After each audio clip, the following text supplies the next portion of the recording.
कोई बात नहीं, बाद में बोल लेना, हाथ जोड़ के।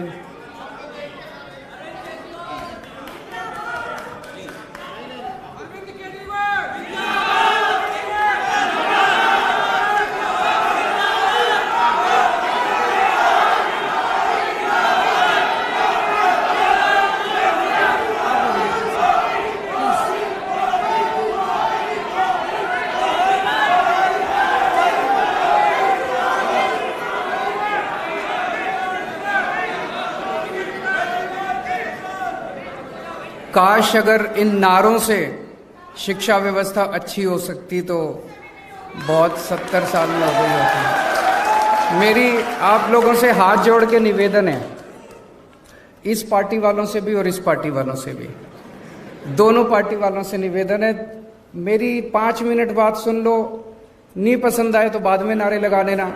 एक बार ही बोल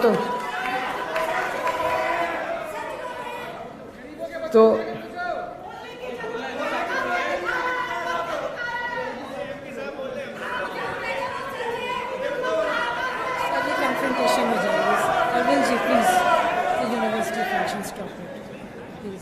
इसको अगर आप इजाजत दें मैं 5 मिनट बोल लेता हूं, और 5 मिनट में अगर आपको मेरी बात अच्छी नहीं लगे तो मेरी बात छोड़ जाना।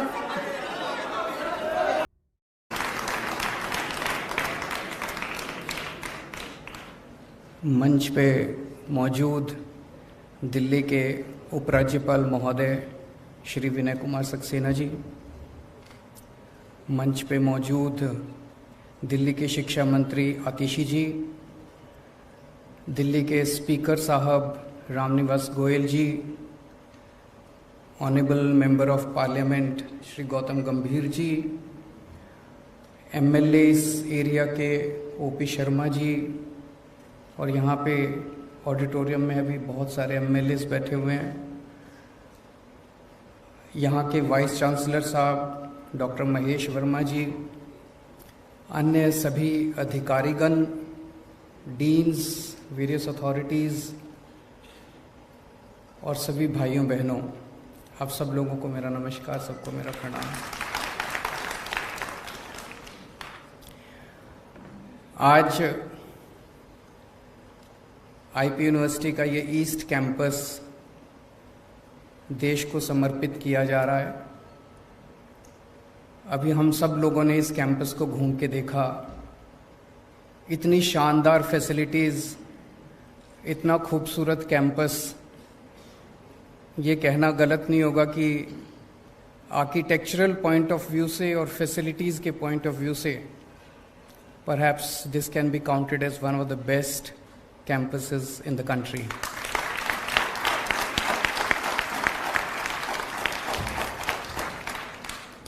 इसके लिए मैं पूरे देश को बधाई देता हूं, क्योंकि पूरे देश भर से यहाँ बच्चे पढ़ने आएंगे।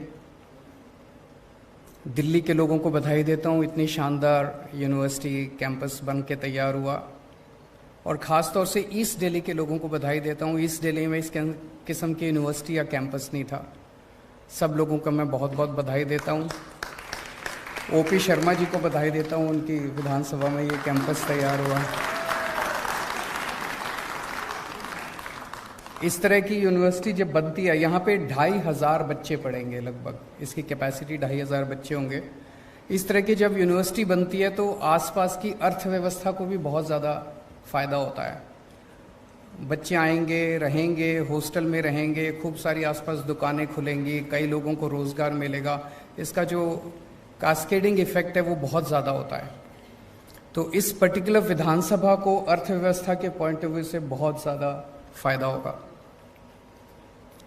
जैसे अभी मेरी कुलीग आतिशी जी ने बताया कि दिल्ली में शिक्षा के क्षेत्र में पिछले 7-8 सालों में काफ़ी ज़्यादा बदलाव आए हैं। एक तरह से पहले हमारे देश के अंदर एक तरह से 2 किस्म का शिक्षा व्यवस्था है, एक सरकारी स्कूल होते हैं, एक प्राइवेट स्कूल होते हैं। अगर आपके पास पैसा है तो आप अपने बच्चे को प्राइवेट में भेजते हो, अगर आपके पास पैसा नहीं है, गरीब हो, रिक्शा वाले हो, मजदूर हो, तो आप अपने बच्चे को मजबूरी में सरकारी स्कूलों में भेजा करते थे। सरकारी स्कूलों में पढ़ाई बहुत ख़राब होती थी, लेकिन पिछले 7-8 साल में सरकारी स्कूलों में बहुत बड़ा बदलाव आया है, जो नतीजों से भी दिखाई देता है और इंफ्रास्ट्रक्चर से भी दिखाई देता है। वो एक सेक्टर था स्कूली शिक्षा, और फिर स्कूल के बाद 12वीं के ऊपर वाली शिक्षा। तो 12वीं तक की शिक्षा में तो हमने एक तरह से दिल्ली में एक मॉडल तैयार कर दिया, एक तरह से एक सिस्टम तैयार कर दिया। भाई अब दिल्ली के सरकारी स्कूल बहुत अच्छे कर दिए, नतीजे भी 97। कोई बात नहीं, बाद में बोल लेना, हाथ जोड़ के।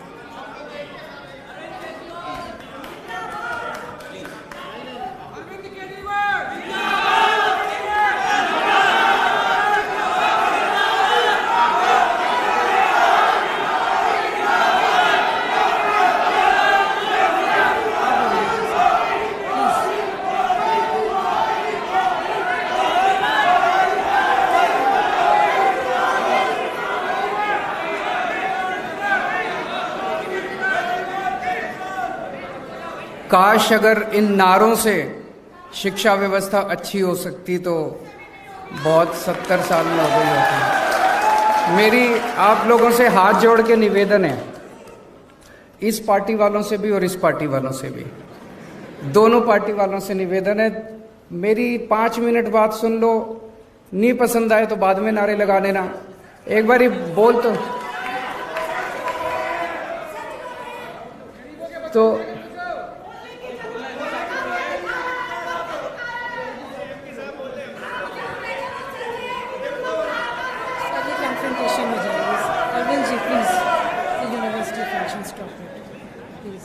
इसको मैं, अगर आप इजाजत दें, मैं 5 मिनट बोल लेता हूं, और 5 मिनट में अगर आपको मेरी बात अच्छी नहीं लगे तो मेरी बात छोड़ जाना।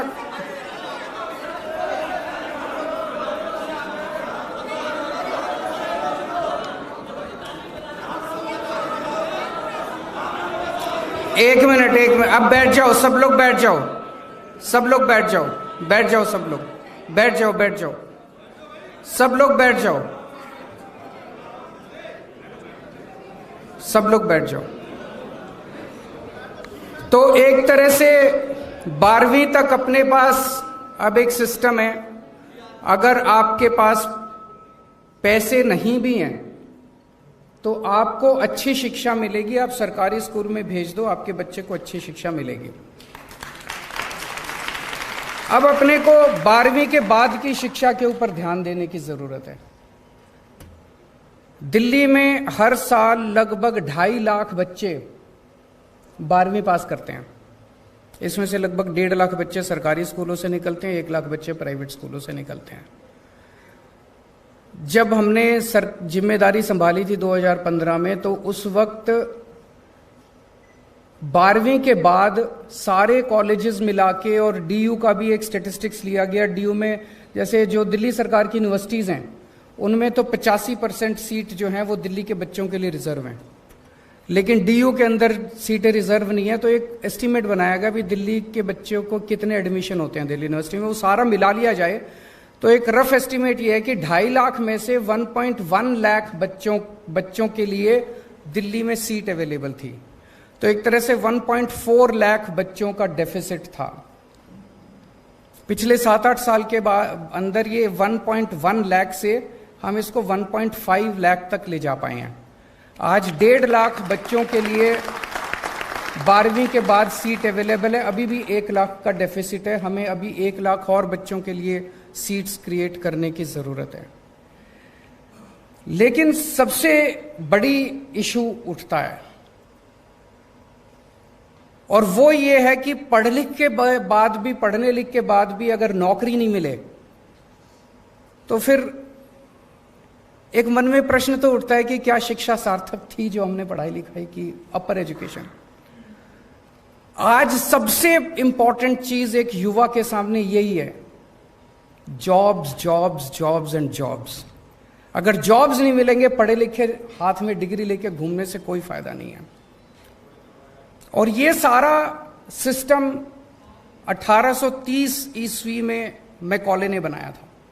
उसके पहले जो भी भारतीय सिस्टम था, हमारे देश में एजुकेशन का सिस्टम था, जो मैंने पढ़ा है बताते हैं बहुत अच्छा सिस्टम था अंग्रेज़ों के आने के पहले। गांव-गांव के अंदर स्कूल थे, जो आचार्य का सिस्टम था, चाहे राजा का बेटा हो चाहे रंग का बेटा हो, सारे एक ही साथ स्कूल में आके रहते थे। और फिर इन्होंने सारा हमारा एजुकेशन सिस्टम तहस नहस कर दिया अंग्रेज़ों ने आके 1830s के अंदर मैकॉले ने सार। और उन्होंने जो शिक्षा व्यवस्था बनाई, वो शिक्षा व्यवस्था भारत के लिए नहीं बनाई थी, वो सारी शिक्षा व्यवस्था उन लोगों ने बनाई थी क्लर्क पैदा करने के लिए, कि पढ़े लिखे क्लर्क पैदा होंगे और वो अंग्रेजों की सेवा करेंगे। अनफॉर्चुनेटली आज़ादी के बाद हमने इसमें शिक्षा व्यवस्था में मूलचूल परिवर्तन नहीं किया। आज वही शिक्षा व्यवस्था चल रही है। हम बीए करते हैं, हम बीकॉम करते हैं, हम ये डिग्री फलानी डिग्री बीएससी करते हैं, नौकरी नहीं मिलती। तो नौकरी नहीं मिलती, फिर डिग्री करने का क्या फायदा? अब हमें कुछ ना कुछ करके हम लोगों को ऐसी शिक्षा देनी पड़ेगी जो कि अल्टीमेटली आपको रोजगार दिलवाए। मैं अभी पढ़ रहा था, मैं अभी डॉक्टर साहब से डिस्कस कर रहा था, यहां पे अब जो शिक्षा देने का प्लान किया जा रहा है, वो लग रहा है कि शायद यहाँ पे डिज़ाइन के ऊपर आपको सिखाया जाएगा, ऑटोमेशन पे सिखाया जाएगा, आर्टिफिशियल इंटेलिजेंस पे सिखाया जाएगा, रोबोटिक्स पे सिखाया जाएगा, इनोवेशन पे सिखाया जाएगा, मशीन लर्निंग पे सिखाया जाएगा, डेटा मैनेजमेंट पे सिखाया जाएगा। ये सारी चीज़ें आज तकनीकी युग के अंदर ये डिमांड है सोसाइटी की। मुझे उम्मीद है कि यहाँ से निकलने वाले बच्चों को तुरंत नौकरी मिलेगी। लेकिन मेरा यह मानना है कि हर यूनिवर्सिटी के वाइस चांसलर की अकाउंटेबिलिटी इसी बात से फिक्स होनी चाहिए कि आपके निकलने वाले कितने बच्चों को नौकरी मिली, ये जरूरी होना चाहिए, सबसे इंपॉर्टेंट है। अब मैं इस पे एक चीज आप लोगों के सामने रखना चाहता हूं। नौकरियों की कमी है। सारे बच्चे अगर निकल के नौकरियां ढूंढने लग गए तो नौकरियां नहीं है इस देश के अंदर। हम बार बार ये कहते हैं कि हमें नौकरी ढूंढने वाला नहीं, नौकरी देने वाला बनना है। उस दिशा में अब अपने को अपनी शिक्षा व्यवस्था को ले जाना पड़ेगा। इसका एक छोटा सा प्रयास दिल्ली सरकार में हम लोगों ने किया। 11वीं और 12वीं के बच्चों को हम लोगों ने बिजनेस करने के लिए हमने उन लोगों को प्रेरित किया। इसको हमने बिजनेस ब्लास्टर्स प्रोग्राम या एंटरप्रेन्योरशिप क्लासेस का नाम दिया। इसमें क्या करते हैं कि एक बच्चे को 2000 रुपए देते हैं, 11वीं और 12वीं के बच्चों को 2000 रुपए देते हैं और उनको कहते हैं इस 2000 रुपए से बिजनेस करो। तो सुनने में बड़ा अटपटा लगता है, आप लोगों को भी लगता होगा, पर शुरू में मनीष जी और आतिशी जी ने जब इस पूरे प्रोग्राम को कंसीव किया, मुझे भी लगा यार पता नहीं क्या 2000 रुपए में क्या बिजनेस होगा। उसमें वो क्या कर सकते हैं, बच्चे इकट्ठे होते हैं, 4 बच्चे, 10 बच्चे, 15 बच्चे, वो टीम बनाते हैं। तो 15 बच्चे आए, 15 बच्चों ने अपने 2-2000 रुपए डाले, वो 30,000 रुपए हो गए। वो 30,000 रुपए से फिर 1 मिनट मैडम,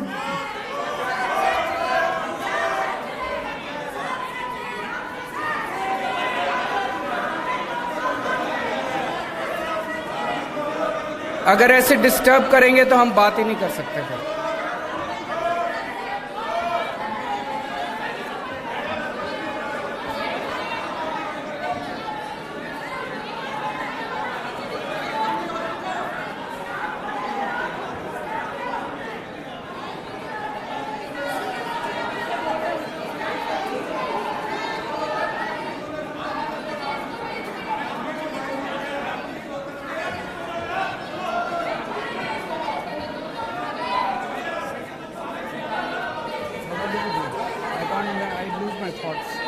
मैं ऐसे नहीं कर सकता है, पर कंक्लूड से मुझे बुलाएगी।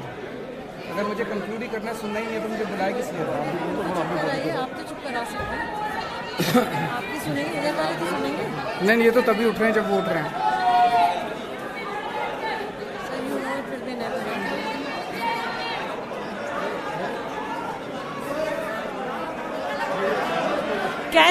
Can we hear what sir has to say, please? Can we hear what sir has to say? Please stop.